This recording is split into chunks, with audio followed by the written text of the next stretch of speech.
Muy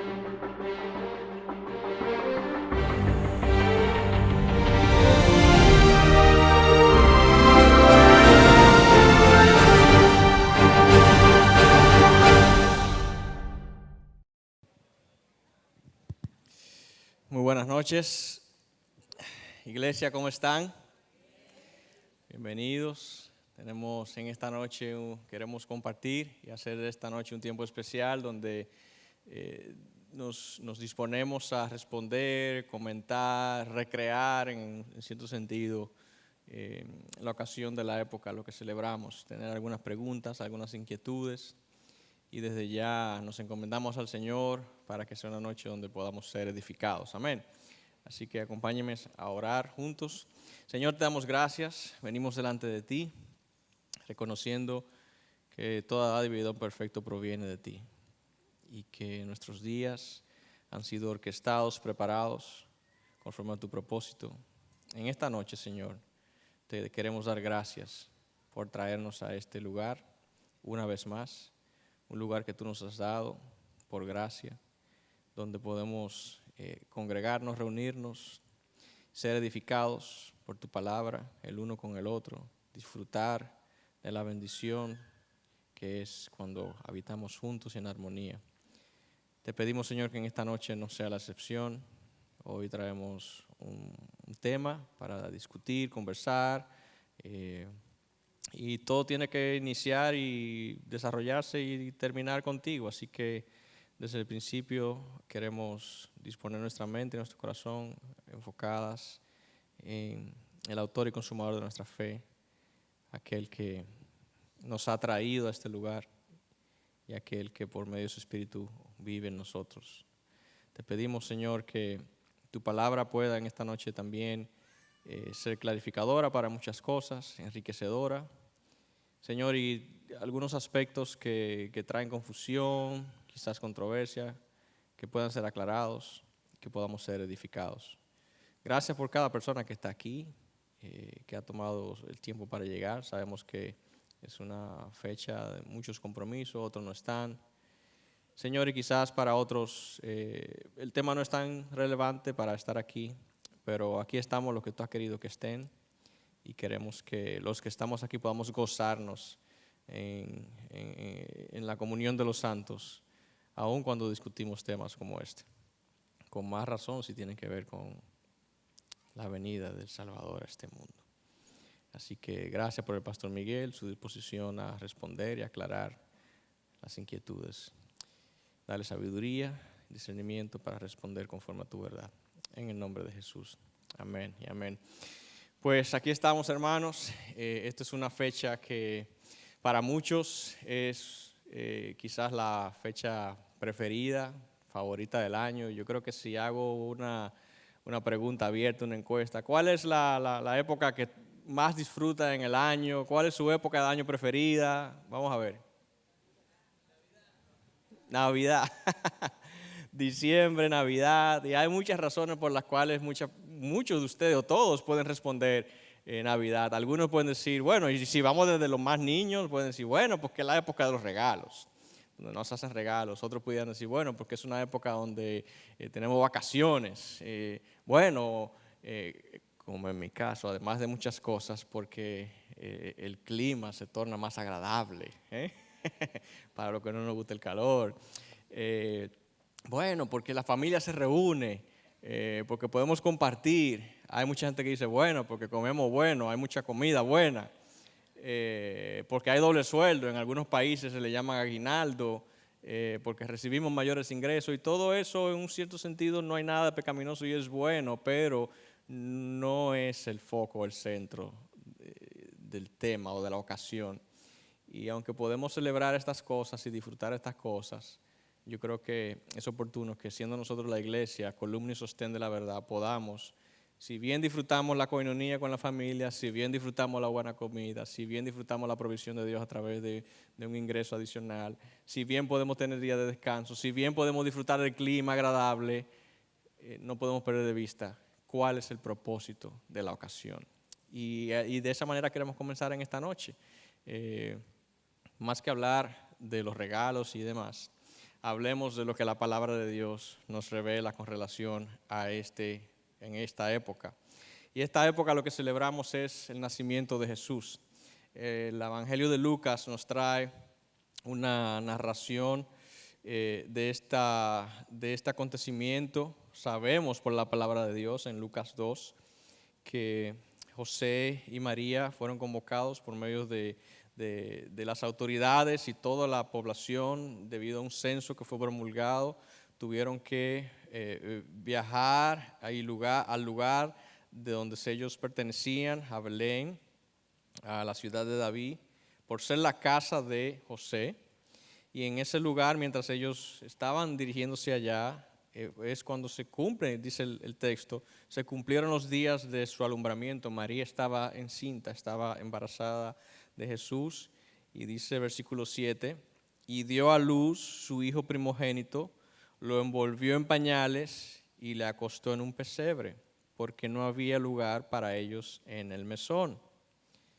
Y continúa el texto diciéndonos que mientras eso estaba sucediendo, había en la región pastores que estaban en el campo, que estaban apacentando sus ovejas, sus rebaños durante la noche, y se da este hermoso momento cuando un ángel se aparece frente a ellos. El ángel del Señor, dice, se le presentó y la gloria del Señor los rodeó de resplandor, y estos pastores tuvieron gran temor.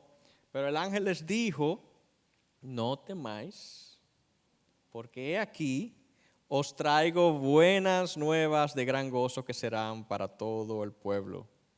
Y entonces le dice cuáles son estas buenas nuevas. Versículo 11 de Lucas 2. Porque os ha nacido hoy, esta noche, ha nacido en la ciudad de David un Salvador, que es Cristo el Señor. Y entonces les dice a ellos: esto les servirá a ustedes de señal, van a hallar al niño envuelto en pañales, va a estar acostado en un pesebre.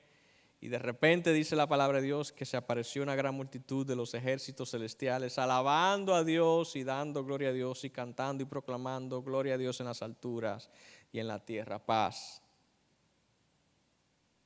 Gloria a Dios en las alturas y en la tierra paz, entre los hombres en quienes el Dios se complace.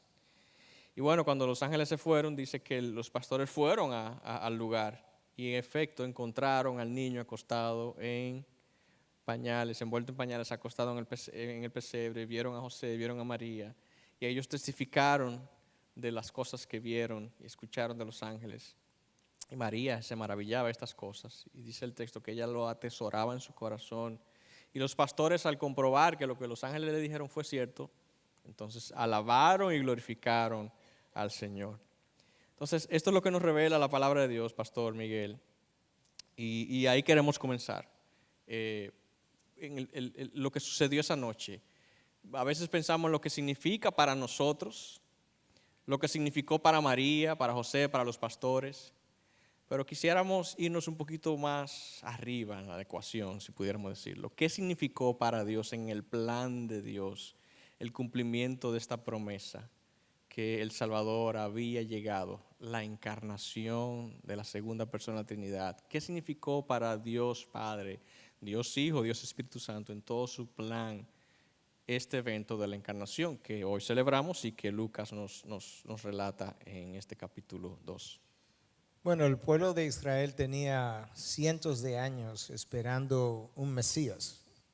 Sin embargo, el Mesías que ellos estaban esperando no era exactamente el Mesías que les llegó, porque ellos estaban esperando hasta cierto punto un libertador militar que los sacara de la situación sociopolítica en la que ellos estaban, porque eran esclavos bajo Roma.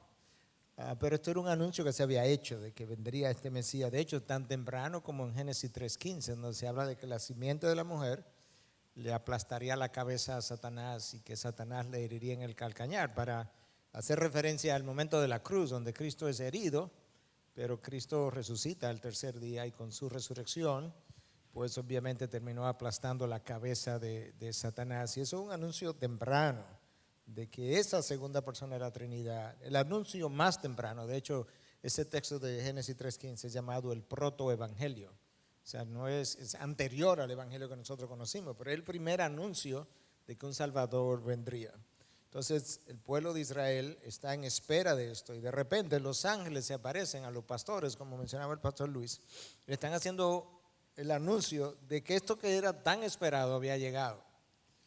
Esa segunda persona de la Trinidad, sin embargo, lo está viendo en cuanto a su experiencia todavía desde otro ángulo, porque es el Dios que creó el universo, porque todo lo que se creó por medio de Él y para Él, que ha venido a engendrarse como hombre, a entrar en un útero por nueve meses en la oscuridad del útero y ser contenido. O sea, el Dios creador, que los cielos no pueden contener, ahora decide ser contenido en un útero por 9 meses para luego nacer. Y tú encuentras entonces en Filipenses 2 lo que implicó para él, donde habla de que él se vació a sí mismo, no de sus atributos, pero sí dejó su gloria a un lado, dejó su alta posición, dejó la adoración de ángeles, serafines, arcángeles, bajo la autoridad de él deja todo eso a un lado y se hace hombre y eventualmente se hace siervo, nos sirve, cumple la ley y termina en la cruz. Entonces él nació para morir, con una misión muy clara. Él vino a dar su vida en rescate por muchos. Y de eso que está hablando Lucas. Por eso es que la gloria de Dios resplandeció. Quizá algunos de ustedes no recuerdan, pero la gloria de Dios había partido de Israel. En el libro de Ezequiel nosotros leemos claramente cómo esa nube Shekinah Gloria que estaba sobre el arca del pacto en el templo, representando la presencia de Dios, en un momento dado Ezequiel tiene una visión donde la nube se levanta, se pone sobre los dinteles de las puertas y de ahí sube a las montañas y de la montaña la nube se fue, significando que la gloria de Dios, la presencia manifiesta de Dios con el pueblo había partido. 400 años pasan, 400 años de silencio, y entonces abre el Nuevo Testamento.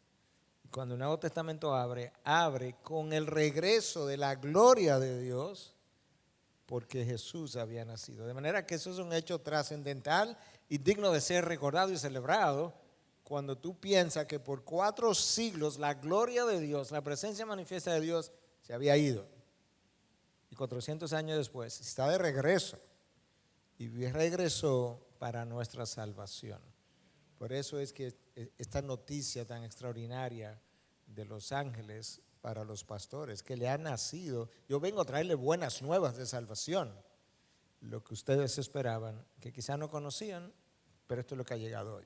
Y que había sido profetizado. Había sido profetizado 700 años aproximadamente antes el profeta Isaías había hablado de este nacimiento, que habría de venir un niño. Así es. Y vemos la maravillosa obra de Dios en el cumplimiento de sus promesas, no solamente en lo glorioso de esa noche, sino que afirmaba Dios es veraz y cada palabra que Dios ha pronunciado y cada propósito que Dios ha establecido ha de cumplirse.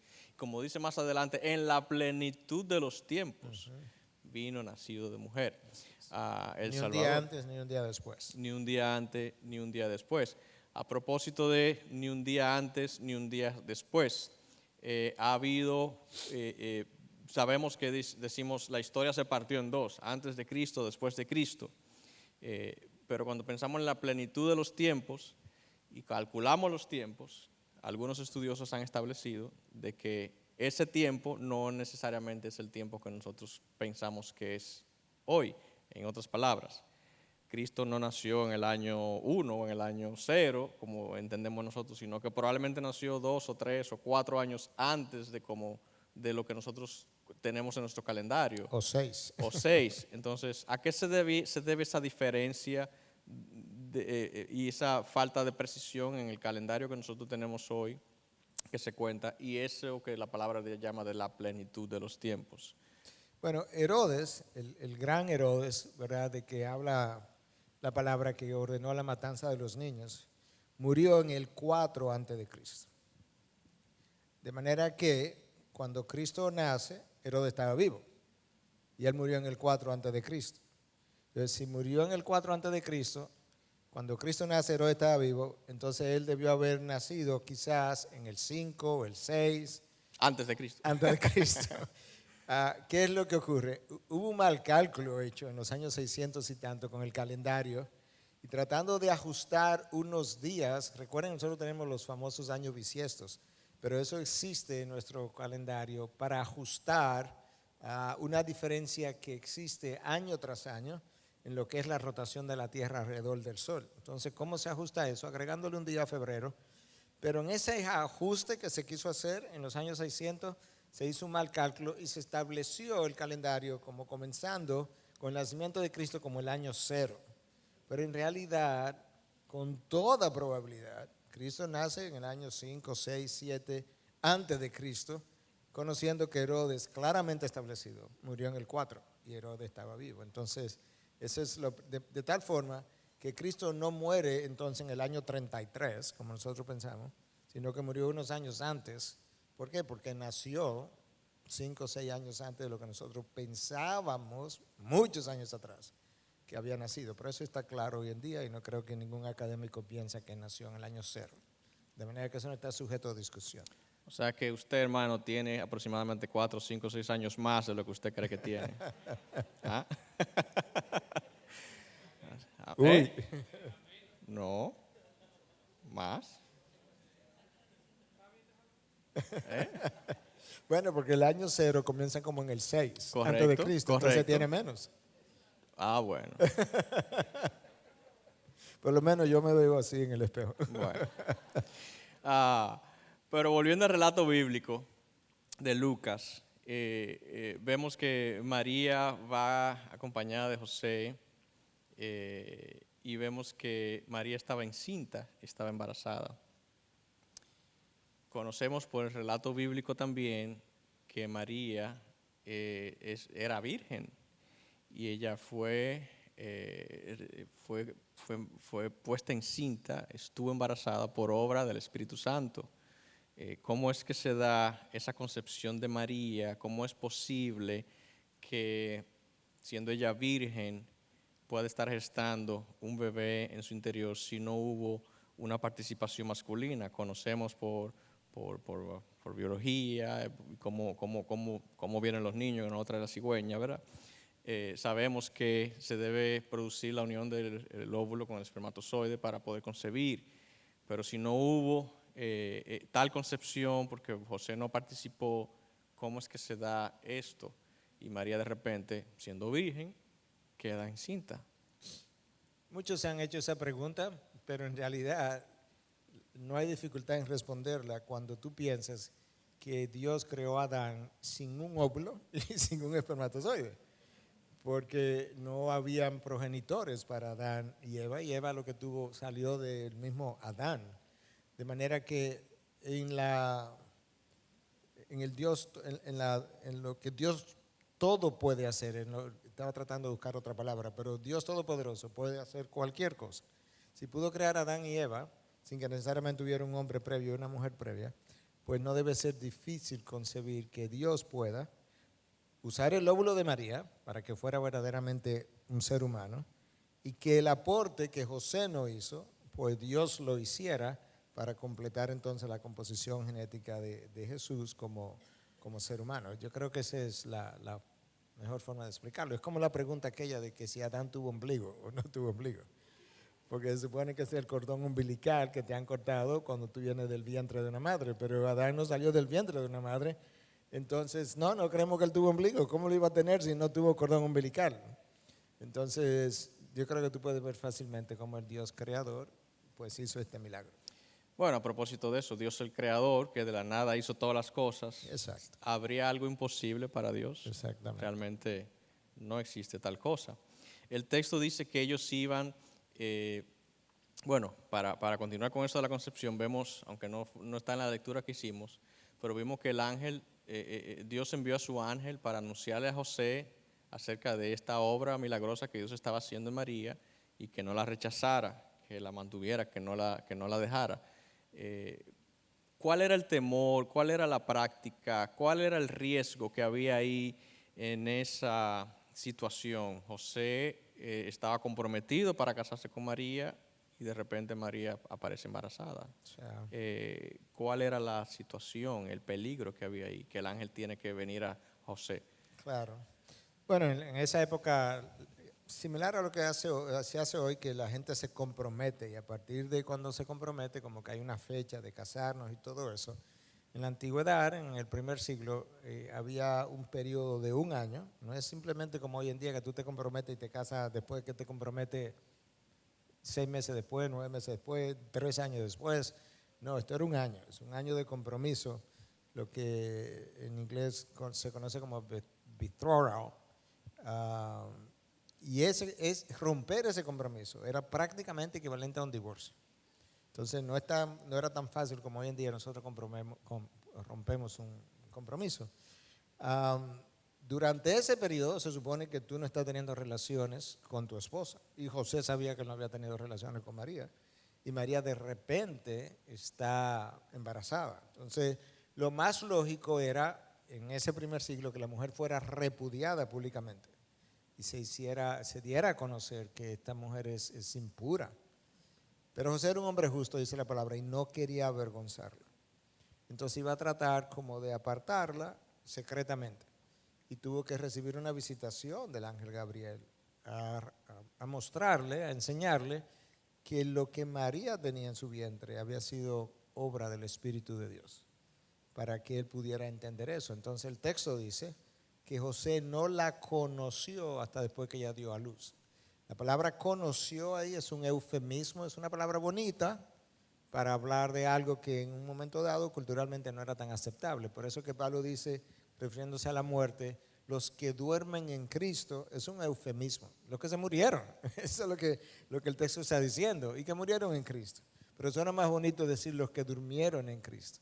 Bueno, este otro eufemismo, no la conoció hasta después de que dio a luz a En Jesús. otra palabra, no tuvo intimidad con ella. No tuvo intimidad y por eso era virgen. Correcto.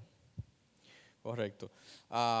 Bueno, ellos entonces se dirigen a su lugar a cumplir con el compromiso de este censo que había sido dictado.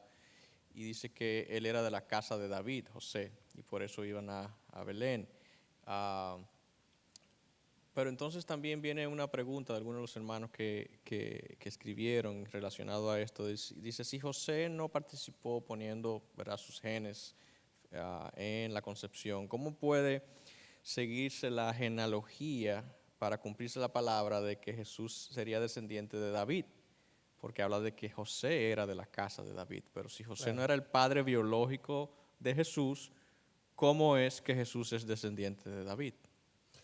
Bueno, nosotros tenemos 2 genealogías en la Biblia acerca de Jesús. Una aparece en Mateo y una aparece en Lucas.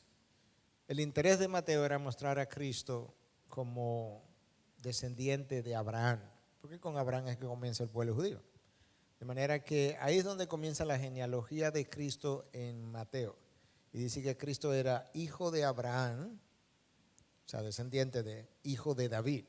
Porque habían 2 intereses. David no era hijo de Abraham en el sentido técnico de la palabra, pero era descendiente de. Entonces comienza con hijo de Abraham, hijo de David. Ok, ya establecimos claramente los 2 personajes más importantes para el pueblo Y judío. un de orden, pastor, y es bueno traerlo como un paréntesis. Mateo escribe, el evangelista Mateo escribe mayormente con un foco de audiencia que son los judíos. Por lo tanto, el personaje Abraham para ellos es esencial en esta narrativa, por lo que representaba para ellos como y luego David. Y luego David. Entonces, lo cual no hace Lucas, que no menciona necesariamente a Abraham, sino que se va a David directamente. Se va, bueno, Lucas incluso llega hasta Adán. Más antes, porque presenta la genealogía como hombre, como un ser humano. Como un ser humano, que es el foco de Lucas. Que es el foco de Lucas. Lucas es que más resalta los aspectos humanos de Jesús, su sangramiento, su sudor, las cosas humanas, cuando tuvo sed, cuando se cansó, ese tipo de cosas. Entonces, David traza la genealogía de José. Y en la genealogía de Mateo dice que José era hijo de Jacob. Entonces habla de Jacob, quien engendró a José, el marido de María, de quien nació Jesús. Pero no está hablando de que, déjame ver si lo puedo ubicar rápidamente.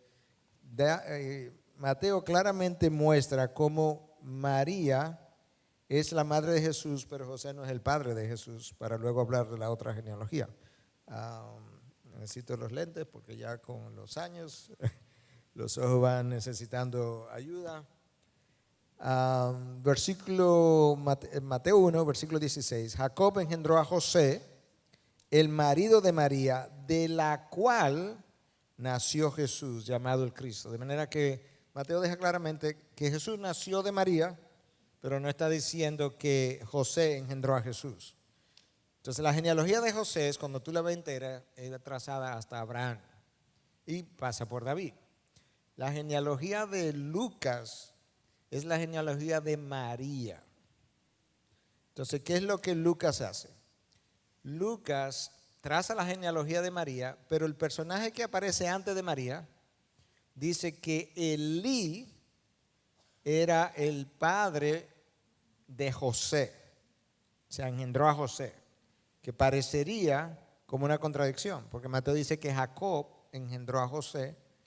La genealogía de Lucas dice que Elí engendró a José, o José era hijo de Elí. En realidad, Elí era era el padre de María. Lo que pasa es que la genealogía de la mujer era trazada vía el esposo. Entonces, la conexión que Lucas hace es María como hija de Elí, y luego se dice que José era hijo de Elí, pero era el hijo político de Elí, para desde ahí seguir hacia arriba. Que era el esposo de María. Que era el Como esposo de María. Tú te casaste con mi hija y yo te adopto. Exacto. Como mi hijo, Correcto. como parte de la familia. Como tú eres hijo político del de los papá padres de Carolina. De Carolina, exactamente. Esa es la misma idea. Pero cuando tú sigues la genealogía de María en Lucas, tú llegas a David también. De manera que María era descendiente de David. Entonces, ciertamente. Y José también era descendiente de David, ambos. Aunque José no engendró a Correcto. Jesús. José no o sea que por los participa. dos lados, del lado político, Jesús es descendiente de David, pero del lado del alumbramiento de la carne, por así decirlo, también es descendiente de David por el lado de María. De la madre y del padrastro. Y del padrastro. Por lo tanto, que para ellos era su padre. Correcto. O sea, el pueblo lo entendía como que José era el papá de Jesús. Por lo tanto, sí se cumple la palabra de Dios cuando dice que viene de la casa de David. De David. Y lo importante era que ese Mesías venía a ocupar el trono de David. Entonces, había que dejar claro que este era un descendiente de David, tal cual había sido anunciado. Y es en quien se cumplen las promesas dadas a David de que tu trono permanecerá para siempre. Exacto. La casa de David permanecerá para siempre, porque sabemos que el trono de David se perdió con los próximos reyes, los hijos y demás. De hecho, si lo echa todavía para atrás, de los hijos de Jacob, Judá fue uno de los 12 hijos de Jacob. Y de Judá se dice que el trono permanecería con él para siempre. De manera que si tú le das para atrás a la genealogía, Jesús es un descendiente de Judá, hijo de Jacob. Y Judá, ya se dijo de Judá en el libro del Génesis, que el trono permanecería con la tribu de Judá por siempre. Y David viene de ahí. Correcto. Sin querer irnos del pesebre y antes de salir del pesebre, nosotros vemos esa escena, muchos de nosotros lo vemos representado en adornos, en imágenes, en esculturas, y vemos qué bonito, qué tierno. Pero yo lo que quería era, no vamos a dramatizar, pero sí que podamos ver esta representación tal como fue, quizás imaginarnos, porque, y es mi pregunta, pastor, ¿fue realmente tan bonito, entre comillas, como lo vemos en nuestras casas, esa cena, ese momento, esa noche? Sabemos lo que implica para una mujer dar a luz, y lo que dice el texto es que no encontraron lugar cuando se cumplió. Me imagino que rompió fuente, que ya estaba para dar a luz. José hizo probablemente la gestión para encontrar un lugar, una casa, una habitación, y no había, porque la ciudad estaba llena a causa del censo. Todo estaba ocupado.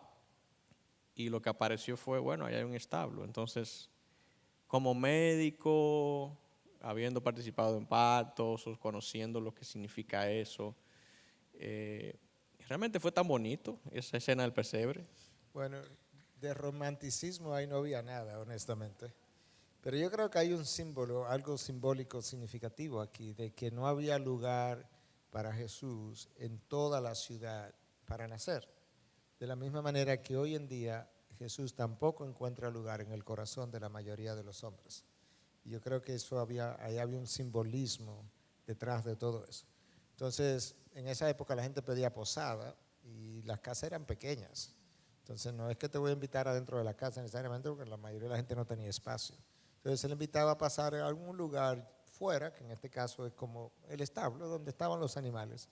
Y él nace en un pesebre como símbolo de la misma humillación que la segunda persona de la Trinidad está experimentando cuando se hace hombre, y al mismo tiempo para mostrar hasta dónde él estuvo dispuesto a bajar, por así decirlo, para venir a darnos salvación, que al final lo que le tocó fue un pesebre. O sea, él nace rodeado no de médicos y enfermeras o parteras, él nace rodeado de animales. Y de alguna manera José tuvo que haber buscado a alguien que le ayudara a María a tener este bebé, y el bebé puesto en un pesebre, pero el pesebre era algo donde... ¿Qué era un pesebre? Porque vemos el pesebre y decimos una cunita de Exacto, palo, exacto. pero en realidad, ¿qué era el pesebre? El pesebre realmente era un lugar donde tú colocabas animales, era hecho de esa paja de heno. Algunos dicen que era el lugar donde ponían la comida, donde los animales iban a comer. Exactamente, eso era un lugar de eso mismo, para animales, para donde el animal iba a comer, y era hecho de fibras de una hierba, de heno, algo así. De manera que Jesús nace y muere sin un lugar donde poner la cabeza, que es lo que él dice al final, que el Hijo del Hombre no tenía ni siquiera donde recostar su cabeza. Bueno, tampoco lo tuvo al nacer, porque lo que tuvo fue este pesebre.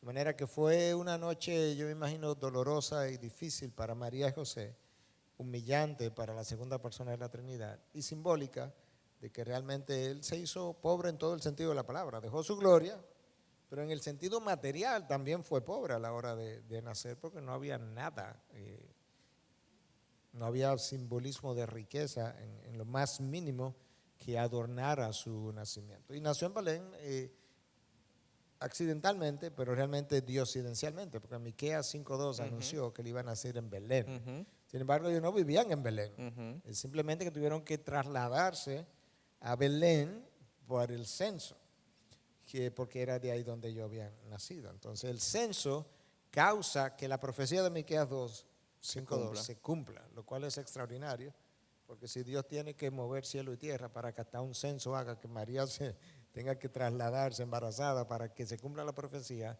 él lo iba a hacer, y así ocurrió. Y esa es la idea de por qué nacen en Belén y no en Galilea o en Jerusalén, no, Belén, donde se había anunciado. El pesebre, mientras eso está sucediendo ahí, un lugar maloliente probablemente. ¿Qué contraste nos presenta la palabra de Dios con lo que estaba sucediendo en la región, en la montaña, en la colina, en el campo? Como usted nos ha enseñado, pastor, que debemos mirar las cosas por encima del sol. Si vemos las cosas en nuestro plano horizontal, decimos, pero ¿qué es esto? Esto es un gran desastre. Mira cómo tuvimos que venir a este lugar, y mira lo que pasó, y ahora no encuentro lugar. Pero por encima del sol hay huestes de ángeles celebrando, cantando, proclamando gloria a Dios en las alturas. Y Dios es tan maravilloso que nos permite tener en el relato bíblico ambas escenas. Por debajo del sol, por así decirlo, tenemos este acontecimiento. Un bebé naciendo en medio de un establo entre animales y representando la humillación de Dios mismo, hecho carne. Pero por otro lado, en esta humillación hay gloria y hay alabanza y hay exaltación. Y es lo que los pastores pudieron contemplar. Y ellos, me imagino que cuando dice que contaron a María y ellos se maravillaban, quizás ellos quizás no, seguro que fueron alentados entonces, ahí estimulados en medio de su precariedad, de saber que Dios estaba bendiciendo y trayendo estas buenas nuevas. Bueno, imagínate esto, el sueño de cada adolescente judía en esa época es que ella pudiera potencialmente ser la madre del Mesías anunciado. Y ellos están en un pesebre. María lo más lejos que tiene, a pesar del anuncio del ángel, yo estoy seguro que ella no entendía bien qué era lo que ella estaba llevando en su vientre. Y se le aparecen entonces estos pastores y dicen, no, es que nosotros hemos recibido una visitación de ángeles que nos han dicho que hoy, aquí en este pesebre, por así decirlo, ha nacido el Mesías esperado por cientos y cientos y cientos de años, de manera que María, bienaventurada tú eres, bendita tú eres entre todas las mujeres, tú eres adolescente con quien soñaba todo el pueblo. Ay, si yo fuera la madre, si yo fuera la madre. Bueno, tú eres, pero aquí en este pesebre. Extraordinario, el contraste entre la gloria que había regresado y la humildad de la condición en la que él llega.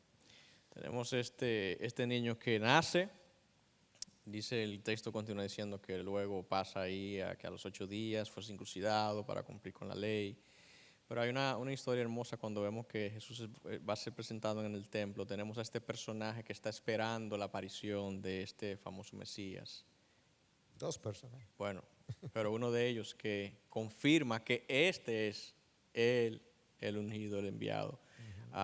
Pudiera, pastor, recrearnos un poquito ese momento donde no solamente los ángeles proclaman que él es el Mesías, no solamente María comienza a darse cuenta de que realmente desde su concepción ella es portadora de este Mesías, sino que vemos entonces a estos personajes que interactúan en la presentación del templo y dan gloria a Dios y reconocen y afirman, ese es él. Bueno, estaba Ana, ya una mujer entrar en edad de 80 y tantos años, que oraba todos los días y iba al templo todos los días, con la esperanza de que un día se iba a encontrar con el Mesías. Y estaba Simeón, que al mismo tiempo tenía la misma esperanza. Entonces, cuando María y José vienen a presentar a Jesús al 8º día, como era la costumbre de presentarlo en el templo, y ser circuncidado a sangre fría, dicho de paso, Simeón viene y lo ve, y no recuerdo las palabras exactas de Simeón, pero en esencia hace referencia a que este es el Mesías esperado, y dice, ya yo me puedo morir. O sea, ya yo vi lo que yo tenía años esperando ver y hoy mis ojos los han visto. Y María y José están como consternados porque ellos no entienden todo esto que está ocurriendo. Y luego viene Ana y hace exactamente algo similar y reconoce que este es el Mesías esperado. Yo no creo que ellos entendían todas las implicaciones, estoy seguro que no entendían que esta era la segunda persona de la Trinidad encarnándose, pero un Mesías, un personaje especial, esperado, un libertador, un redentor. Y ellos, entonces María como que poco a poco fue recibiendo revelación, primero del ángel Gabriel, luego de los pastores que vienen y le cuentan, luego de Simeón y Ana. Entonces poco a poco ya fue como atesorando estas cosas en su corazón, hasta finalmente probablemente llegar a entender, este es el Salvador del mundo. De manera que María creció en entendimiento acerca de quién su hijo era poco a poco. En todo este proceso, desde su profecía y las señales, Dios se valió de señales, de milagros, de prodigios, para afirmar y confirmar que este era su unigénito, el prometido, el Mesías. Vemos un acontecimiento más que sucede más adelante y que es también parte de esta celebración, de esta época, donde otras personas son dirigidas por Dios para confirmar que este es también el enviado de Dios, el Mesías. Y son nada más y nada menos que los famosos 3 Reyes Magos. ¿Eran 3? ¿Eran 4? ¿Era 1? Lo digo en broma, no estoy afirmando que eran 3. Yo sé que no necesariamente eran 3, ni que eran reyes, ni que eran magos. En torno a todo esto, vemos entonces que hubo un evento también sobrenatural, una señal especial, porque dicen que ellos fueron guiados vieron su estrella y fueron hasta el lugar donde estaba el niño. Entonces, Si pasamos a este próximo acontecimiento en torno al nacimiento de Jesús y los personajes que hoy nosotros tenemos en esta celebración, tenemos estos reyes, magos, como les llamamos, tenemos una estrella, tenemos esta visita, tenemos los regalos que ellos traen, y en nuestras celebraciones actuales lo ponemos a ellos en el pesebre, pero ellos no fueron al pesebre. Ellos no fueron como los pastores al encuentro de Jesús, del niño nacido en el pesebre. Entonces recreemos un poquito ese momento, la interacción, la introducción de estos personajes, quiénes eran, en qué consiste esto de que vieron su estrella, cuáles son las posiciones que hay con relación a eso, en qué tiempo cronológico ellos aparecen en la escena, ellos van, dónde vieron a Jesús, cuántos eran, los regalos que trajeron, qué eran, en qué consiste, qué simbología, qué significado tienen para nosotros. Y con esto estamos abarcando muchas cosas, Claro. pero que puede traer muchas respuestas a inquietudes y preguntas con relación a estos personajes. Bueno, como tú mencionabas, definitivamente no eran reyes, tampoco eran magos, eran astrólogos. Eso es lo primero. Número dos, Astrólogos. astrólogos eran personajes que estudiaban las posiciones de los astros y Y conforme a cuando decimos los astros, no son personas que leen el horóscopo y esas cosas así, no leen sino que horóscopo. estudiaban el universo, las estrellas, Exacto. el movimiento del sol, de la Y luna, entendían, las constelaciones, que si correcto, había un cometa o no, que si había... y que entendían que conforme a ciertas posiciones de los astros pudieran ocurrir ciertos eventos. Entonces ellos tendían como a predecir los eventos posibles basados en las posiciones de los astros. Pero hay algo, un simbolismo detrás también, porque esta gente no eran judías, esta gente eran gentiles.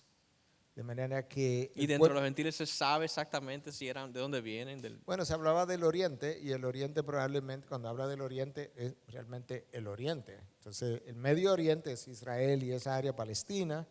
El Oriente, ya estamos hablando de la India y de regiones. O sea, que es de esa área lejana que gente gentil viene a Lo adorar que al es Mesías. Irán no era considerado en el Oriente Eso en es ese parte momento. de también, toda esa área un poco más allá, lo que hoy es Irán, también era considerado del Oriente. De manera que pudo haber venido de esa área, o Mesopotamia, que es de donde Abraham era, Ur de los Caldeos, en el área de Mesopotamia, Lo que es Irak, lo que hoy es Kuwait, Irak, toda esa todo zona. eso. Entonces pudo haber venido de esa área, o pudieron haber venido. Entonces vienen y traen 3 regalos. De ahí que surge la tradición de que eran 3. No sabemos lo que eran 3 regalos, pudieron haber sido 30 y que hubiese venido todo, como dice en inglés, un entourage, o sea, una caravana de gente que venía a adorar a Jesús. No sabemos, pero trajeron 3 regalos, que teológicamente se le ha dado como cierto simbolismo, porque ellos traen oro y sabemos que el oro era como el regalo apropiado para un rey, y Cristo venía como rey. Traen a incienso, pero el sacrificio de incienso lo ofrecían ¿quiénes? Los sacerdotes, y Cristo vino como nuestro sacerdote y sigue siendo nuestro gran sumo sacerdote. Y trajeron mirra. Y la mirra, el uso principal de la mirra era para la sepultura, una forma de honrar al que había muerto. Entonces, como en su mismo nacimiento hay un anuncio de esta futura muerte, que fue a lo que él vino a libertarnos por medio de su muerte. Entonces, el texto de Lucas claramente dice que ellos entraron en la casa de José y María, o sea que no están en el pesebre, no estaban en Belén. De hecho, el texto dice que ellos fueron a Jerusalén, ya ellos estaban en Jerusalén y estaban en su casa, y ahí fue donde ellos entraron. Entonces se piensa que Jesús probablemente pudo haber tenido quizás hasta 2 años de edad cuando ellos llegaron. Por un lado, tomaba tiempo viajar en esa época a pie desde el oriente. Si piensan en Irán, Mesopotamia, Kuwait, ese tipo de áreas. O en camello, una cosa más lenta O que un ahora camello. en Bueno, camello. una tortuga. Exacto. Es más lenta que un camello. Entonces, esto tomaba meses, 6, 7 meses pudo haber durado el viaje. Eso para comenzar. Segundo, cuando Herodes se entera de que ha nacido el rey de los judíos, él envía un decreto, tira un decreto, donde manda a matar a todos los niños menores de 2 años de edad. Eso nos da una idea que Herodes tenía un entendimiento de que ese niño andaba por ahí. Porque ellos fueron a visitar a Herodes. Porque ellos se encontraron con Herodes, visitaron a Herodes, y Herodes le dice, cuando lo encuentren regresen, que yo también quiero adorarlo, cuando en realidad yo también quiero matarlo. Esa era la realidad. Y entonces eso también nos da una idea de qué edad más o menos tenía Jesús cuando los magos o los astrólogos estos llegaron. De manera que hay una cantidad enorme de simbolismo, tanto en los regalos que traen, como en el hecho de que estos eran gentiles que venían a adorar a Jesús, como un anuncio muy temprano de que los gentiles serían llamados también. Y gracias a Dios porque eso somos nosotros. Claro.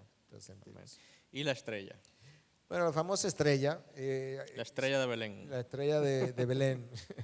Se ha especulado, se ha dicho de todo, pero al Que final, ya sabemos que no fue en Belén. Sería en tal caso la estrella de Jerusalén. de Jerusalén, porque ya estaba en Jerusalén.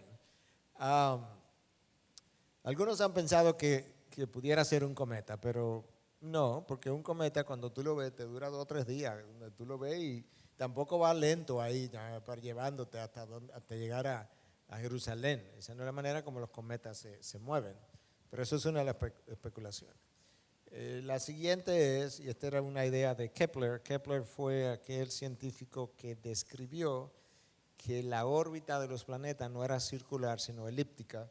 Entonces Kepler entendía que alrededor del año 7 después de Cristo, porque esta fecha como que estaba en desconocimiento, hubo un par de planetas significativos en tamaño que se acercaron enormemente y que pudo haber dado como luz, que quizás ellos estaban siguiendo esa luz, pero igual los planetas, si aparecieran 2 planetas sobre Santo Domingo, tú vas a ver esos 2 planetas desde Santiago y de La Vega y de Punta Cana, porque son objetos a grandes alturas y enormes.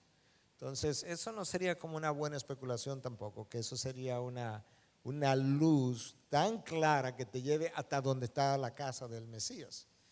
Lo más probable, que es lo que también se especula, fuera una estrella grande o pequeña, lo que sea, un objeto natural, creado sobrenaturalmente, con el propósito expreso de guiar a estos astrólogos. Que eran muy conocedores del universo y de la noche y las estrellas y demás. Por lo tanto, le llamó la atención esta luz distinta. Claro, y fue tanto que dijeron, vamos a seguirla. Exacto. Entonces, esto es pensamos, una nueva creación de Dios, del tamaño que fuera, como una luz clara que se movía, similar a cuando aparecía quizás la nube en el desierto, que los guiaba en el desierto Al pueblo. durante 40 años, y el fuego en la noche, pero la nube era que los guiaba y se movía. Bueno, probablemente Dios hizo una nueva creación de algo que era lumínico y que se movía como se movía la nube en el desierto también, y ellos siguieron eso hasta el lugar. Entonces, eso es como lo más probable. Ya hasta este punto hemos visto que hay algunas incongruencias con lo que nosotros hemos entendido, hemos aprendido, hemos concebido en torno a la Navidad, como que, bueno, no fue en el año preciso, los magos no fueron al pesebre, hablamos de la fecha, que probablemente Jesús nació antes de cómo registra la historia. Pero también, y pasando quizás a uno de los temas de mayores controversias en torno a esta fecha, es el elemento de en qué época del año verdaderamente nace Jesús. Sabemos que los astrólogos, estos personajes que van a traer estos regalos, no fueron al pesebre. Ya sabemos que probablemente fueron aproximadamente 2 años después de su nacimiento a la casa.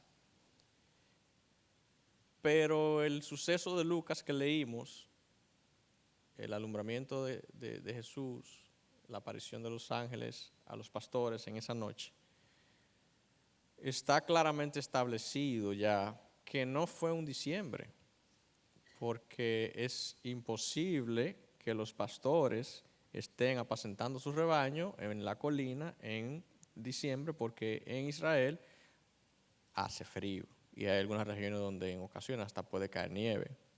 Entonces, quizás no necesariamente era la región, pero no había un clima favorable para que los pastores estuvieran apacentando sus rebaños a la luz de la noche, por así decirlo. Entonces, eso es un indicativo que puede ser una contundente para desmontar la idea de que, bueno, Jesús no nació en diciembre. Pero hay otros argumentos también. O no nació en el invierno. O no nació en el invierno.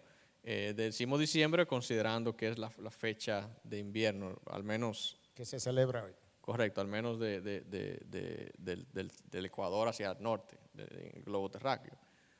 Y una nota al margen, a veces yo relajo al pastor Pepe y le digo, yo no sé cómo tú celebras Navidad en verano.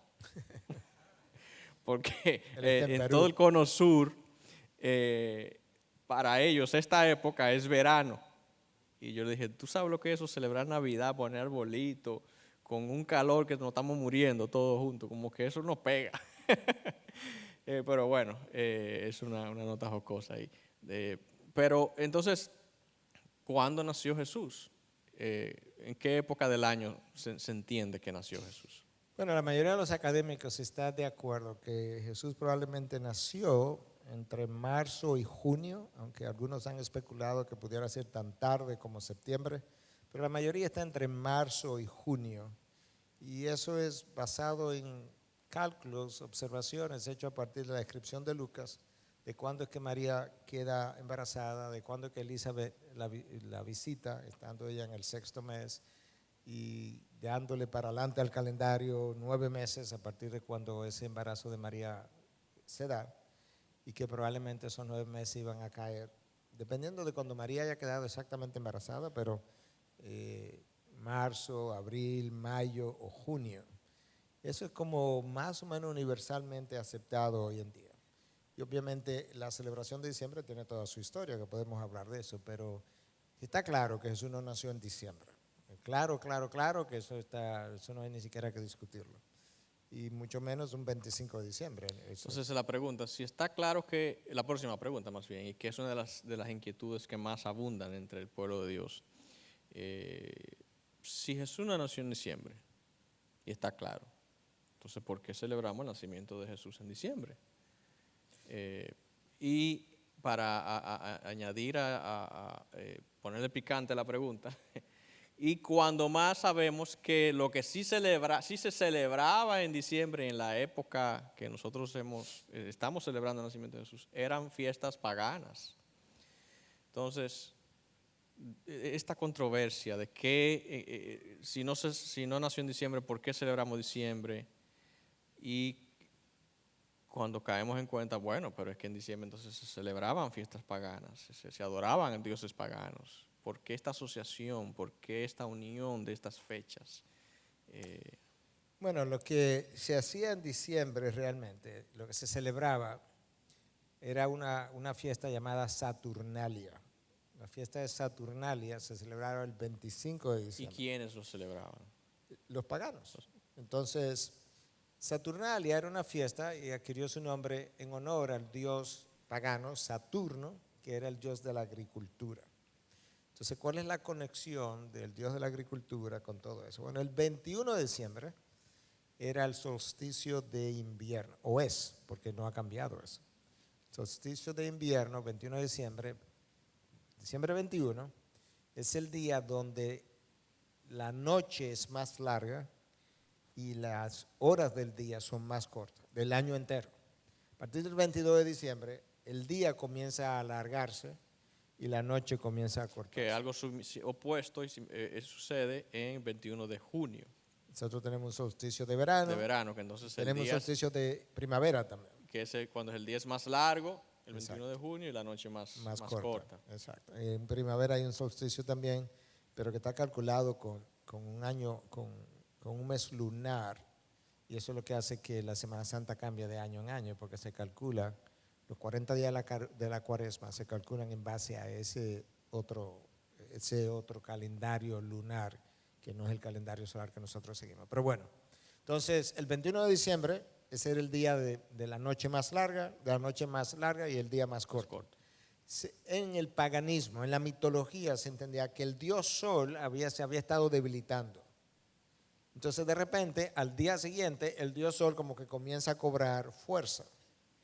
Pero desde tiempos aún más antiguos, desde la época de Egipto, la gente decoraba sus casas con árboles verdes que permanecían verdes todo el año, estos pinitos que se usaban. El pino permanece verde, ese tipo de pino en particular, permanece verde todo el año. Entonces es una forma de la gente decir, de la gente tener esperanza, no, esto que está todo seco se va a volver a poner verde.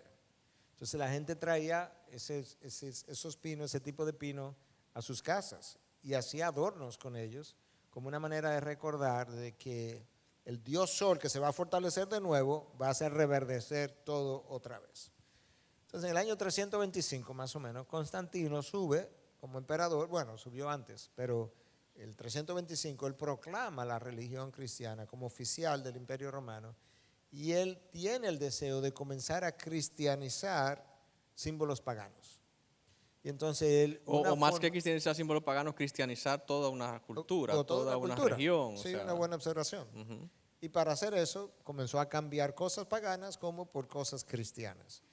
Y entonces se reemplaza la Saturnalia por la celebración ya no del Dios Sol, sino del Dios Hijo, o sea, el Dios Jesús. Que es la luz del mundo. Que es la luz del mundo. Entonces, ahí es donde se hace el cambio. Entonces, hoy mucha gente cuestiona que por qué si esto es algo pagano, que por qué entonces lo estamos como cristianizando. Bueno, o redimiendo, que estamos redimiendo, o santificando las fiestas paganas, que es donde la Biblia nos dice que debemos santificar o redimir las fiestas paganas. No, la Biblia no nos da instrucción. Sin embargo, Constantino hizo otra cosa que con eso nadie ha tenido problema.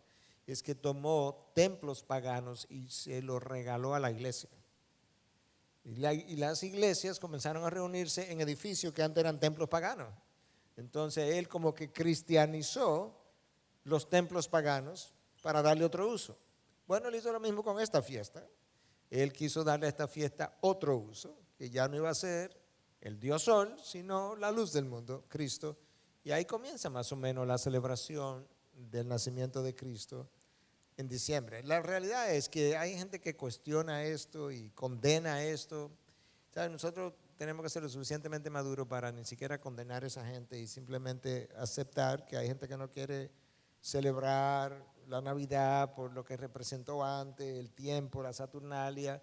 Y de hecho, ustedes recordarán, algunos de ustedes, que cuando estuvimos en el CEL por 9, 10 años, no podíamos ni siquiera poner adornos de Navidad porque la dueña del colegio, la esposa de Manuel y doña Nilda, a doña Nilda en particular, tenía una convicción fuerte de que la Navidad no se debía celebrar. Y de hecho fue la única condición que nos pusieron cuando nos entregaron el colegio. Incondicionalmente, entre comillas, pero dijeron, lo único que le vamos a pedir, pastor, es que en Navidad, en diciembre, no adornen, como era un salón que iba a ser compartido con el colegio, que no adornen la iglesia con elementos navideños, porque en el colegio nosotros tenemos esta posición y de hecho le decimos a los estudiantes que nosotros tenemos esta posición. Entonces sería una incongruencia que nosotros tenemos esta posición, pero la iglesia que está en el seno del colegio, de la cual nosotros somos miembros, porque ellos pasaron a ser miembros de la iglesia, sí celebra esto. Cuando ellos suban a un acto, a una entrega de nota, a una presentación, van a ver los arbolitos, la guirnalda, pero el colegio tiene esta posición. Entonces nosotros dijimos, bueno, pues nosotros vamos a respetar eso y honramos eso por 10 años. Pero antes de ir al CELP, cuando estábamos en la Sarasota, que de hecho una persona nos preguntó por qué la IBI no decora, no pone adorno de Navidad, no canta canciones navideñas, por qué no celebra la Navidad. Y yo como que me puse a pensar, yo dije, pero nosotros sí cantamos canciones de Navidad. Y sí, yo he visto decoración. Y de repente me acordé, pero por 10 años nosotros no decoramos, porque estábamos en el colegio, en el CELP, y esa fue la razón. Quisimos honrar el deseo de doña Nila, don Manuel, Alina, que muy amablemente nos cedieron ese local, y fue nuestra iglesia, y nosotros honramos eso. Pero antes en la Sarasota sí llegamos a poner nuestro arbolito, y aún en el CELP llegamos a cantar canciones navideñas. Y luego que vinimos a este templo, en la primera fecha de Navidad, decoramos la iglesia. A veces la decoración ha sido más o menos, pero decorar este lugar tan grande a veces es complicado. Quizás no la decoramos a partir del 1 de diciembre. De hecho, hubiésemos querido poner esto que ustedes ven aquí antes, pero el viernes hubo un concierto, el viernes día 6 hubo un concierto de una iglesia que iba a usar otro tipo de decoración. Bueno, punto. Hay razones por las cuales a veces uno empieza más tarde. Las canciones sí las cantamos. Lo que nosotros tenemos como diferencia con algunas iglesias y quizás más en Estados Unidos es que 1 de diciembre inmediatamente todas las canciones en todos los cultos son canciones navideñas hasta el 24 de diciembre. Nosotros no tenemos esa práctica porque nosotros adoramos y cantamos al Señor. Pero vamos a cantar. Pero vamos a cantar, claro, pero siempre hemos cantado más en los domingos más cercanos al 24, al 25, al 31, que son los días donde más se acentúa, digamos, es el pico de la época. Pero bueno, con eso respondíamos un poco a la inquietud de eso, y también hablamos de que hay posiciones que tienen cristianos, que algunos lo celebran, otros no lo celebran, otros lo apoyan. Y con esto nosotros no queremos caer en llamar a nuestros hermanos legalistas, pero tampoco queremos, o sea, más bien queremos apelar a la madurez y a la conciencia de cada quien, según cada quien entienda su conciencia, que está de acuerdo o no, que lo haga en libertad. Sí, ahora yo sí creo que si la gloria de Dios partió de Israel y regresó 400 años después con el nacimiento de Cristo, que eso es algo que es digno de celebrar. Si tú no lo quieres en diciembre, hazlo en abril, en mayo, en junio, cuando se supone que Él nació, pero recuérdalo, celébralo, por Dios. Es el nacimiento de nuestro Salvador, de nuestro Redentor. Recordemos eso todos los años. Y muchos de los que cuestionan o critican, objetan que se celebra en diciembre, ellos no celebran la encarnación de Cristo en ninguna otra fecha del año. No. Entonces, si nosotros tenemos una época del año donde recordamos su sufrimiento, su sacrificio, su muerte, su resurrección, y eso es cardinal, esencial, fundamental para nuestra fe. Asimismo lo es la encarnación de Cristo. Y ustedes me han escuchado a mí decir, no hay Navidad sin Semana Santa y no hay Semana Santa sin Navidad, porque todo es parte del plan de Dios. Él vino al mundo con un propósito. Y desde los regalos, como decía el pastor Miguel, que traen estos astrólogos al niño, están anunciando, Él viene a sufrir, Él viene a padecer, había sido profetizado, ¿para qué habría de venir? Entonces, simplemente lo que estamos celebrando es el plan de Dios, el evangelio de nuestro Señor Jesucristo, que fue profetizado antes y que comenzó su plan en ejecución en el momento en que Él viene al mundo, el Verbo se hizo carne y habitó entre nosotros. Y Él era la luz del mundo. Entonces sí, es digno de celebrar. Es una de las doctrinas más maravillosas, hermosas, que son esenciales en nuestra fe. Por lo tanto, ¿por qué obviarla? Yo creo y te preguntaba al pastor, ¿hay algún otro registro en la historia de la iglesia en que algo que era pagano fue cristianizado o fue santificado o fue redimido? Bueno, él mencionó el ejemplo de los templos, pero yo también recordé y hablamos ahí de que en la historia de la iglesia, y no tan vieja, primitiva, sino reciente, tenemos registros de que cosas que eran muy paganas o eran utilizadas en un contexto muy paganas fueron transformadas para utilizarlas en un contexto muy cristiano. Y ustedes quizás conocen la historia, quizás no, se van a sorprender. No tiene que ver con la Navidad, pero una ilustración de por qué nosotros con algunas cosas sí tenemos problemas de que no me cristianice esto, pero con otras no. Todos conocemos el famoso himno de Martín Lutero Castillo, Fuerte Nuestro Dios. Le llamamos el himno de batalla de la Reforma, ¿ok? Ese himno, su música, en la época, cuando Martín Lutero compuso este himno, esa música era una música que se cantaba en los bares, donde la gente bebía y había prostitución y había borrachera y pleitos. De verdad, ya no lo cantemos más. Esa era un canto muy común, muy conocido. Y Martín Lutero lo que hizo fue tomar esa misma melodía, esa misma música, y cambió la letra con la letra que nosotros conocemos hoy. Y él sí redimió ese canto, convirtiéndolo en un himno que hoy decimos, no me cantes estos cantos contemporáneos, cántame los himnos de antes. Pero los himnos de antes eran las canciones de bares o canciones comunes del pueblo. Todos, bueno, no todos, ese en particular. Claro, el órgano era el que hoy decimos, no, lo sagrado es el órgano o el piano. El Sure. órgano era un instrumento también que no era muy cristiano. Quien introdujo el órgano a la iglesia fue Lutero y Era considerado algo también del mundo pagano. lo trajo de un bar. O Y sea, entonces hoy nosotros decimos, no, porque las canciones que se tocan con órgano, esas son las canciones santas. Pero en esa época el órgano era un instrumento pagano. Entonces eso es como una ilustración para mostrar que algunas cosas que tenían un trasfondo, un uso pagano, fueron cristianizadas, fueron redimidas, fueron transformadas. Y con eso no tenemos problemas, pero con otras cosas sí. Entonces, el yo creo que arbolito. ¿ah? Dice alguien por ahí, el arbolito. El arbolito, los adornos de Navidad. Bueno, yo creo que como decía el pastor, hay que tener la madurez para entender. Sí hay que entender los trasfondos, de dónde vienen estas cosas. Y no podemos enseñar una cosa por otra. No podemos decirle a los niños o a nuestra familia que hoy celebramos esto o aquello y no darle la verdad. Ahora, nosotros conociendo el inicio, el origen de estas cosas y entendiendo qué sucedió en el tiempo y cómo esto cambió, nosotros pudiéramos y podemos utilizar algunos de estos elementos, siempre y cuando también nosotros atribuyamos la prioridad al sentido o al enfoque de la época, que es celebrar el nacimiento de nuestro Señor Jesucristo. Se nos preguntó acerca del arbolito en una de las preguntas, pero yo creo que más o menos di la explicación. Esto era algo que venía desde la época de los egipcios, muy anterior al cristianismo.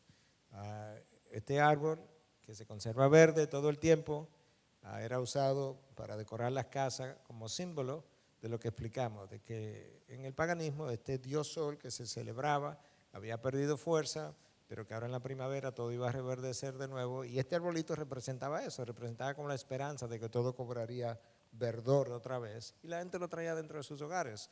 Bueno, lo mismo continuó después cuando la Saturnalia se cambió, al celebrar el nacimiento de Cristo, los arbolitos quedaron ahí como símbolo de que esto iba a volver a reverdecer en la primavera, y la gente lo siguió usando como adornos, como decoración, incluyendo las bolas estas que cuelgan, que si representan los planetas y demás. Bueno, si realmente vamos a tener problema con eso, debiéramos cambiarle los días de la semana, porque todos los días de la semana tienen un nombre que honra a dioses paganos. Por eso es que en inglés se oye mejor, se entiende mejor. El domingo, ¿qué es? Sunday. El día del sol. El día del sol. Monday, el día de otro de los dioses. O sea, el Tuesday celebraba a Mercurio, creo. Cada uno de esos nombres celebraba un dios pagano. Entonces tendríamos que cambiarle los nombres a todos los días de la semana, o simplemente entender que ya esa idea, ese concepto se perdió, esa connotación se perdió y simplemente forma parte ya de la cultura sin ese significado que antes tuvo. Entonces, algunas personas preguntan, pastor, ¿pero entonces qué hago? ¿Es pecado o no es pecado? ¿Pongo adorno o no pongo adorno? ¿Pongo abuelito o no pongo abuelito? ¿Y qué pasa con algunas iglesias que categóricamente prohíben eso y condenan el que se hagan esas cosas? Bueno, si tu conciencia no te deja tranquilo con el arbolito, con otros adornos de Navidad, pues bueno, pues no lo hagas y nosotros no te vamos a condenar. Pero no condene a aquellos de nosotros que tenemos otro entendimiento basado en todo lo que hemos explicado y tengamos la suficiente madurez para decir, eso no es pecado en sí, pero si tu conciencia es contraria a esa celebración, pues la palabra también te manda que respete tu conciencia. Entonces respeta tu conciencia y no lo celebre y nosotros nos vamos a quedar callados. Pero no es pecado para aquellos de nosotros que tenemos la conciencia tranquila, porque entendemos la intencionalidad de lo que hacemos y por qué lo hacemos. Es similar a la carne sacrificada a los ídolos, de que Pablo habla en 1 Corintios 8. Pablo dice, bueno, si para ti eso no es un pecado, no es un problema de conciencia, cómetela. Sin embargo, si es un problema, o para tu hermano, pues no lo hagas. O sea, respeta tu conciencia o la conciencia de tu hermano. ¿Por qué la carne era un problema, la carne sacrificada a los ídolos? Bueno, o por qué la iglesia primitiva tenía un problema, porque esa era la carne más barata. O sea, los templos paganos sacrificaban diariamente una cantidad enorme de animales, y esa carne, después de ser ofrecida a los ídolos, bajaba al mercado. y bajaba al mercado a un precio barato. ¿Por qué? Porque era carne sacrificada a ídolos en grandes cantidades. Entonces la iglesia primitiva no tiene dinero, y algunos hermanos decían, pero ¿qué es la carne que yo puedo comprar? Y otros decían, no, pero no te la puedes comer porque se sacrificó a los ídolos.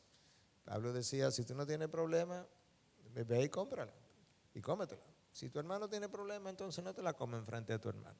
El día que tú invites a tu hermano a la casa, no te la comas, come otra cosa. Te la come al día siguiente.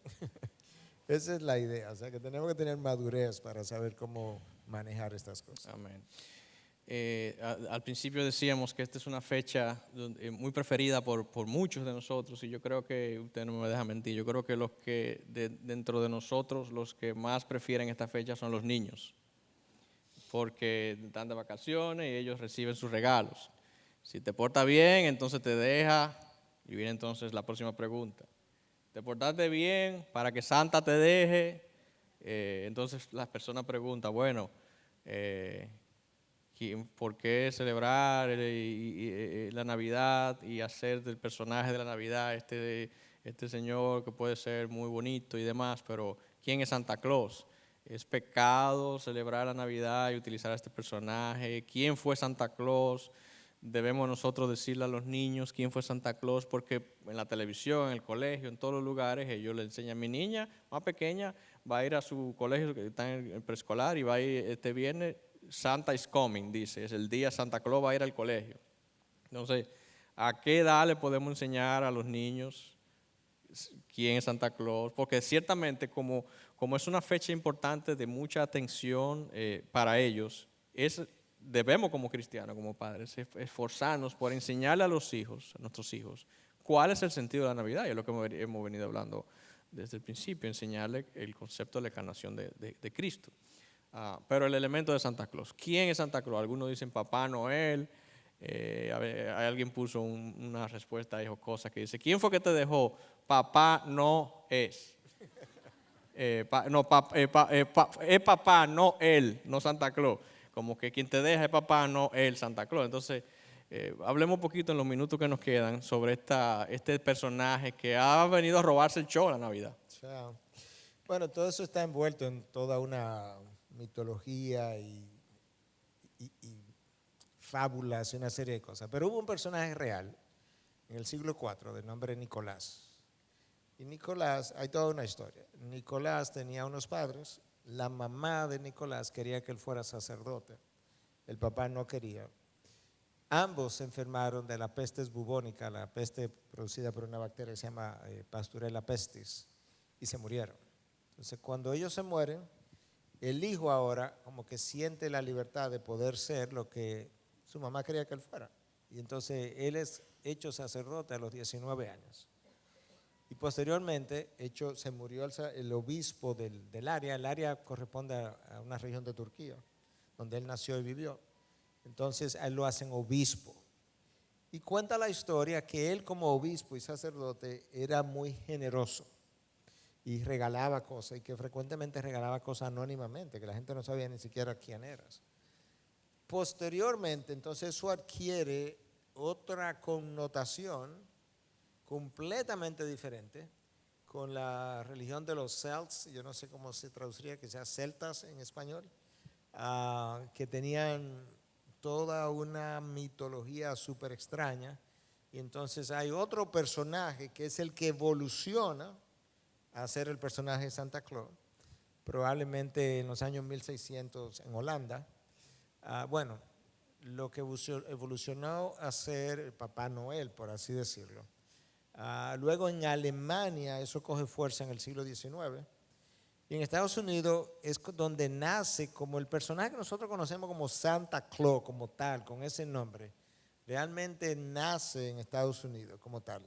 Y de nuevo, envuelto en una serie de historia, de mitología. Porque cada país o región como que modificó el personaje de acuerdo a su cultura, adoptó algo de esa mitología aquí diríamos lo aplatanó. O sea, ellos hicieron su adaptación para su cultura. Y la primera vez que aparece Santa, por así decirlo, en Estados Unidos como oficialmente, donde hay como una función, un despliegue público, es alrededor del año 1830. Entonces, eso comienza, esa celebración que ha ido lamentablemente sustituyendo al personaje Jesús, por así decirlo. La pregunta que siempre se hace es si es correcto dejar a los niños en su inocencia, decirle que Santa te va a dejar, o que el niño Jesús en nuestra provincia de Santiago, y que bueno, ya en Santo Domingo también te va a dejar, y que le pide y que tú mientras duerme, él viene y O te, los Reyes Magos en o enero. los Reyes Magos en enero. Yo sí creo que Dios está en contra de toda mentira. Entonces no importa la edad que el niño tenga, es ir en contra de algo que Dios odia. Es hablarle y comenzar a enseñarle que hay mentiras blancas, mentiras piadosas. Yo creo que al niño hay que decirle la verdad. Si Santa no existe, ¿para qué le voy a hablar de Santa Claus? Si los Reyes Magos no existen, ¿para qué le voy a hablar de los Reyes Magos? Y si ni los Reyes Magos ni Santa son los que te dejan, sino que es Dios a través de tus padres, entonces digámosles exactamente lo que es. Papi y mami quieren, recordando el nacimiento de Cristo, regalarte algo, y que el niño entienda que realmente es Dios que nos ha provisto a nosotros como padres algo que nosotros quisiéramos regalarte. Tú tienes algún deseo especial, y quizá entonces honrar al niño con eso, o también puedes enseñarle al niño que tú eres quien va a regalar, pero tú quieres sorprenderlo. Y tú tienes conversaciones con él en las últimas semanas antes de, y ahora tú tienes una idea de que él quiere 3 o 4 cosas, y tú le dejas 1 o 2 o 3 dependiendo de tus posibilidades, y el niño es sorprendido con eso que él había estado conversando con sus padres. Pero Entonces bueno, no habría, o sea, aún esa sorpresa implicaría que tú lo dejas debajo del arbolito y el día 25 es el día que él va a encontrarse con los regalos debajo del arbolito y va a abrir y se va a sorprender de, lo que yo quería. exacto, pero que sepa su origen. Que sepa que son sus padres. Exacto. Ahora, ¿habría algún problema estableciendo que Santa Claus no es que deja? Que los Reyes Magos no son los que dejan. Pero como personajes que adornan la época o que amenizan, por así decirlo, la época, ¿habría algo de pecaminoso en el personaje de Santa Claus, tener una imagen o una bola donde está el personaje Santa, usar el sombrerito como parte de, como el muñequito de la Navidad, por así decirlo, que ameniza la época? Estableciendo que no es el que deja, conociendo la real historia, ¿habría algo de pecaminoso si alguien... Yo no creo, porque yo le estoy dando a entender al niño lo que ese personaje es. Es un personaje de la época que se celebró de esta manera, que hubo muchos lo entendieron así o se lo siguen enseñando así, pero que esa no es la realidad. Que la realidad es que nosotros somos los que te dejamos por una provisión de nuestro Dios. Este es un personaje de la época, como hay otras épocas donde la gente usa otros tipos de adornos. El 27 de febrero para nosotros la gente pone una bandera en su casa y ese tipo de cosas que ocurren de cuando en vez. Yo no veo ningún problema. Yo creo que el problema está en la mentira. No está en el personaje, es la mentira que es un problema. Y si hay algo que yo he ido apreciando cada vez más, es entender por qué Dios dice que odia la mentira. Y de esa misma manera, Dios ha ido cultivando en mí como un odio hacia la mentira, porque es que la mentira yo sé cuál es su origen. Es Satanás, el padre de mentiras. Entonces, esa es la realidad. Algunas personas piensan que como tienen un compromiso con la verdad, entonces ellos tienen que desmontar esa idea de Santa Claus a los hijos, a los sobrinos y a los amiguitos de los hijos. Entonces, la responsabilidad primaria está en cada padre con su hijo. Claro. Si bien es cierto que odiamos la mentira, digo, es como yo lo veo, yo no debo, si mi sobrino o el amiguito de mi niño, su papá le ha enseñado que es Santa Claus, debemos respetar eso. Y pregunto, ¿debemos respetar esa posición de ese padre que aunque está en la mentira, o tengo yo el rol o la responsabilidad como creyente de decirle, no, pues eso no es así, eso es pecado, no es Santa Claus que te deje, es tu papá y tu mamá? O ¿hasta qué punto nosotros podemos, o sea, debemos dar ese paso? Criar los hijos de otros. Bueno, No, yo creo que si tú tienes algo que conversar, conversa con los padres y conversalo de una manera con gracia también. Le puedes decir la verdad y qué tú piensas, pero a los padres. Y si esos padres deciden, bueno, pero yo creo que él está muy chiquito para eso, yo se lo explico más adelante, como yo he Bueno, escuchado. No le vamos a, a dañar su inocencia, o sea, nosotros cumplimos con decirle ya la cumplimos verdad y con los ya cada padres. padre es responsable de la crianza de sus Claro, porque hijos. tú no le vas a decir al vecino dónde debe poner sus hijos, en qué colegio debe poner sus hijos, ni qué educación debe recibir, o a los hijos no se lo va a decir. Quizás tú lo puedes conversar con los padres, pero ellos son los responsables de sus hijos, no nosotros. De manera que no, yo no creo que debiéramos estarle diciendo a ningún hijo de nadie eh, lo que está mal con la Navidad o con Santa Claus. Si tú tienes algo que decirle, ve y habla con los padres y que ellos deciden. Amén. Finalmente, pastor, para concluir la noche, una de las cosas que decíamos de lo que para nosotros tenía valor en esta época era que la familia se reunía, compartía. En esas reuniones y compartir unos con otros, tenemos encuentros de creyentes con no creyentes, nos reunimos con familiares y muchos de ellos no tienen nuestras prácticas, muchos de ellos se dan a la bebida y demás. ¿Cómo debemos nosotros ser sal y luz y al mismo tiempo honrar la familiaridad y participar de estos encuentros, de estas actividades sociales, donde hacen cosas en esta época que es contraria a nuestro llamado, a nuestro testimonio como cristianos? Bueno, yo creo que tú puedes celebrar de la misma manera o de forma similar, para usarlo comparativamente. Tú sabes que hay gente que celebra cumpleaños y uno lo celebran con bebidas y formas muy pecaminosas, y hay otros que celebran cumpleaños de formas muy santas, vamos a decir. Recientemente yo estuve en un cumpleaños donde incluso se hizo una reflexión que tenía que ver con Dios. De manera que de esa misma manera la Navidad hay gente que la puede celebrar muy pecaminosamente, y otros de nosotros podemos celebrar y aprovechar la ocasión para reunirnos con familiares y demás. Orar, quizás incluso leer un pasaje de Lucas, quizás recordar el nacimiento de Jesucristo, las implicaciones, sobre todo cuando hay familiares inconversos.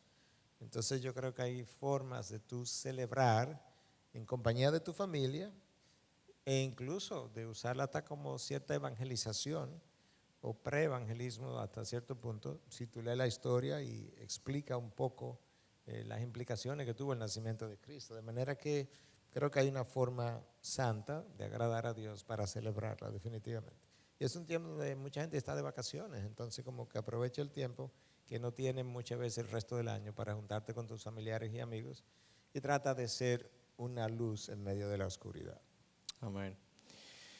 Pastor Miguel, muchas gracias, como ¿A siempre, ti? por su disposición a responder. Eh, Creo que con esta interacción hemos cubierto la mayoría de las inquietudes en torno a este tema. Como siempre, es posible que haya alguna pregunta, alguna arista, pero una consideración X bueno, cualquier inquietud que usted tenga, como siempre decimos, venga, acérquese si usted necesita ser aclarado.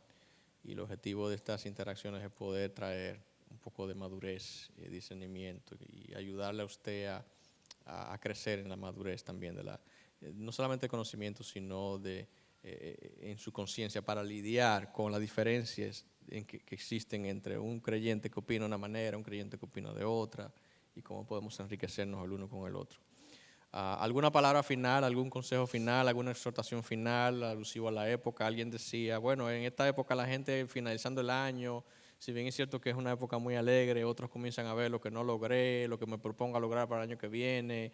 Hay gente que dice, bueno, voy a hacer devocionales, voy a leer esto, voy a leer aquello. O sea, ¿cómo combinamos eso también en donde estamos nosotros como cristianos? Y quizás algunas palabras finales y que usted mismo puede cerrar orando. Bueno, yo diría, consejo número uno, no te dejen envolver por el materialismo de nuestros días. Ciertamente las Navidades se han comercializado mucho, como se ha comercializado el Día de las Madres, el Día de los Padres, el Día de San Valentín y todo lo demás. No te dejes envolver por el materialismo. Eso no quiere decir que no puedas regalar, pero que tu afán no sea el regalo y y el lujo de los regalos y termine endeudado porque tú no pudiste cubrirte con la sábana hasta donde te arropabas, sino que te involucraste en deudas, porque imagínate, fulano me regala, yo también tengo que regalarle. Deshazte de todas esas amarras y celebra y regala y complace quizá gustos que otros tienen, deseos con estos regalos que tú pudieras hacer. Pero ten cuidado con el materialismo tan rampante de nuestros días. Eso sería lo primero. Lo segundo ya lo mencionamos, celebra de una manera que agrade a Dios y quizá lee un texto de la Biblia, júntate con tus familiares, aprovecha el tiempo libre que tienes. Número 3, sí es un buen tiempo para revisar tu vida. Yo creo que la debe hacer más de una vez al año, pero si no lo va a hacer, por lo menos hazlo una vez al año, donde tú puedas revisar cómo yo crecí este año, o cómo no crecí, cómo me estanqué, o cómo yo eché para atrás incluso. Ayer yo recordaba, hoy que es, sí, ayer en el devocional de la oficina, que a un filósofo no cristiano, Platón, anterior a Jesucristo, aunque algunos se lo atribuyen a Sócrates, pero al final Platón fue discípulo de Sócrates. Una vida no examinada no vale la pena vivirla. Entonces examina tu vida en diciembre. No qué estás haciendo en diciembre, qué has hecho el resto del año para ver hasta dónde tú tuviste un año provechoso en el Señor y hasta dónde no. Y entonces quizá tomas decisiones, pero toma decisiones que verdaderamente tú vas a seguir. No es como que tomaste una decisión que el 15 de enero ya tú dejaste a un lado, como ocurre con frecuencia. Entonces, si tú verdaderamente, hablamos de esto también ayer, yo creo en la oficina, si tú verdaderamente vas a cambiar, eso requiere un cambio de lo que en inglés llaman del mindset, de cómo tú piensas. Si tú cambias cómo tú piensas, tú vas a cambiar de manera natural y con menos esfuerzo cómo tú vives. Tú vives como piensas. Entonces la mayoría de la gente no cambia cómo vive porque no cambia cómo piensa.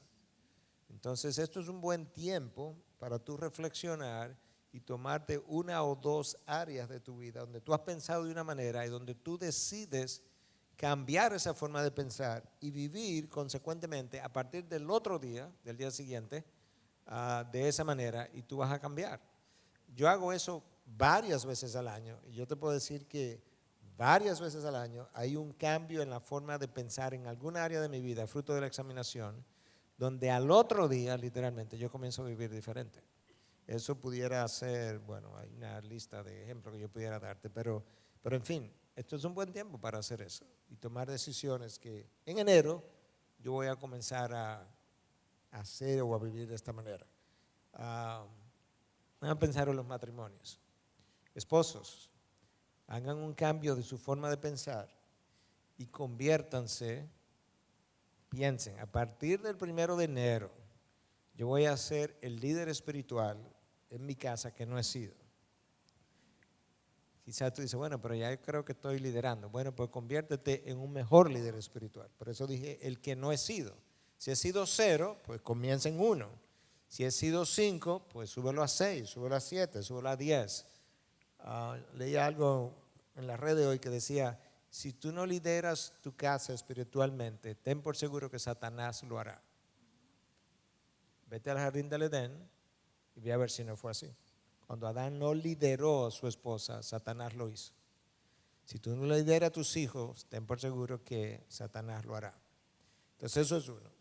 2, esposas, hagan una decisión, cambien su forma de pensar y comiencen a leer en la Biblia y a preguntarle a otras mujeres cómo es que luce una verdadera ayuda idónea. Cómo luce una mujer piadosa. Cómo piensa, cómo apoya a su marido, cómo lo estimula, cómo se convierte en el viento debajo de sus alas. Si no lo han hecho, pues comiencen a hacerlo el 1 de enero. Pero si tú no cambias esa forma de pensar y el 2 de enero ya tú estás pensando, no, yo no voy a hacer eso porque después voy a pensar que no, que yo soy su esclava, que yo soy su mamá, que yo soy... Ya lo dañaste.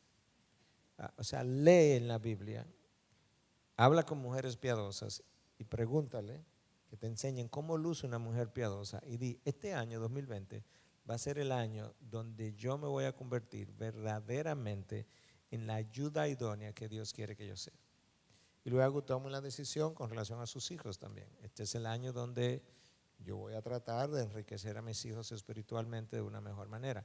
Si no cambia tu forma de pensar, de una manera que tú no vas a negociar esa nueva forma como estás pensando, no vas a cambiar. Te vas a morir igualito como estás hoy.